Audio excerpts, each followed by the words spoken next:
Sometimes vacations you get the hustle and bustle, but man, you come up here and just relax. We're the northern Outer Banks. We're where the road ends, basically. Our ocean and our beaches are beautiful. You can spend an entire day really enjoying yourself here, even if you left the beach out of it. We've just got a lot of special things here. That combined to form a place that's unique in all kinds of ways, starting with its pronunciation. Our town is pronounced Corolla. Corolla. Corolla? Corolla, not Corolla. This is not a Toyota. But to its core, Corolla and its people are welcoming and plenty accustomed to a mispronunciation here and there. We're used to it.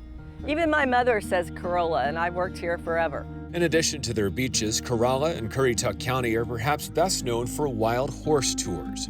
But the area has many other attractions, and 4 of them are located within steps of each other at historic Corolla Park. People can just come, park their car, or come by boat. They can climb the lighthouse, they can see Whalehead, they can go to the Wildlife Center and the Currituck Maritime Museum. We are a destination location, and a lot of people don't realize what made us who we are here. So this park, this whole park as a whole with all the entities, really tells our story. A story told through 4 special places, each with its own significance. Let's start with the most prominent, which also happens to be the tallest and the oldest.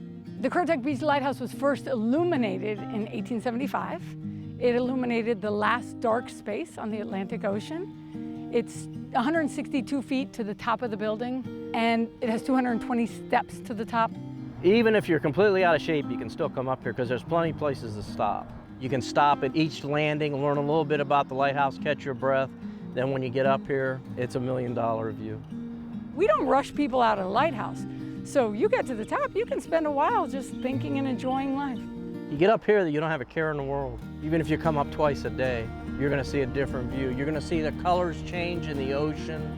Between 80 and 100,000 people visit the Currituck Beach Lighthouse each year. And when they're finished, many of those folks stroll over to another historic attraction just a few hundred feet away. The Whalehead Club is a 1920s era house museum. It's a lot larger than it looks from the outside. It's a 5-story building, 21,000 square feet. People do compare us to Biltmore, and they say Biltmore of the Outer Banks. And like the Biltmore Estate, the Whalehead Club was the creation of a wealthy family from the Northeast. Edward Knight Jr. and his wife Mary Louise envisioned the Whalehead Club as a coastal retreat and hunting lodge. Construction was completed in 1925, with full restoration coming about 20 years ago. It's just in a beautiful setting. I mean, all around us with the sound. What we're known for is our Art Nouveau style. There's very bright colors in the rooms, like the kitchen is candy pink. It's just a happy place. We do a self-guided audio tour on iPods with different stops, and people can go at their own pace. The waterfowl and other wildlife in the area were a huge draw to the Whalehead and other hunt clubs in the early part of the 20th century. That heritage is still on full display just across from the Whalehead at the Outer Banks Center for Wildlife Education. Most people that come in look around and go, what is this place?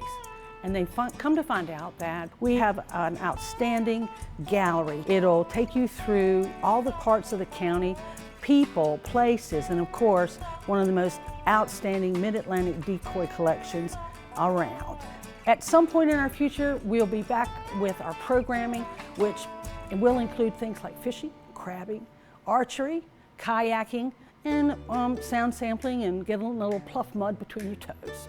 The community's focus on its coastal heritage and culture is front and center at the newest attraction at historic Corolla Park, the Currituck Maritime Museum, which opened in the summer of 2021. We're going to be showcasing in the museum right around a dozen historical boats that were all built here in Currituck, different styles that were used here. We have a series of AV screens around the museum that tell different stories about boat building, about hunting, fishing, decoy carving. Those stories have really been captured, through some historical perspective, but then also through continuing traditions that we're still doing. Giving modern day visitors and perhaps even some full-time residents a more complete history of Corolla and a greater appreciation for how the coastal community has evolved over the decades. There wasn't a road to Corolla from Dare County until 1984, so the only way to access Corolla was by boat or four-wheel drive vehicle. It's a totally different world here now than it was back then, so getting to tell the story of how we got where we are is a really unique experience. For more information on the Currituck Beach Lighthouse, the Whalehead Club, and so many other attractions in and around Corolla, head to visitcurrituck.com.